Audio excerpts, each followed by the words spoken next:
શ્રી સ્વામિનારાયણ ભગવાનની જય, અક્ષર પુરુષોત્તમ મહારાજની જય, પ્રમુખ સ્વામી મહારાજની જય, મહંત સ્વામી મહારાજની જય. અત્યારે સમાજની અંદર ખાસ તો આપણા ભરૂચ જિલ્લો, વડોદરા જિલ્લો, એની અંદર વરસાદે તબાહી મચાવી છે. એના કારણે અનેક સંસ્થાઓ જંબુસર દ્વારા પણ અહીંયા આગળ રેલ રાહત કાર્ય એ બધું ચાલી રહ્યું છે.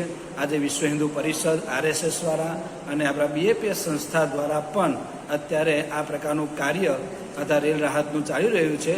અત્યારે મુકુંદ ફાઉન્ડેશન જે ફિનોલેક્સ કંપની છે એના તરફથી પણ અહીંયા આગળ એ ફંડ આવી અને આપણે સામેની જે નવી નગરી છે ત્યાં આગળ જે અત્યારે ઘણા બધા હેરાન પરેશાન થઈ રહ્યા છે, ઘણા દિવસથી જમવાની વ્યવસ્થા આ સામાજિક સંસ્થાઓ દ્વારા થઈ રહી છે, એમ આજે પણ મુકુંદ ફાઉન્ડેશન, ગવાસર ફિનોલેક્સ કંપની અને BAPS સંસ્થા દ્વારા અત્યારે ભૂસું અને બિસ્કિટ એની પણ વ્યવસ્થા એ થઈ રહી છે. તો બધા ખાસ અંગીકાર કરી પ્રસાદ માણી અને બધા અંગીકાર કરવા વિનંતી છે.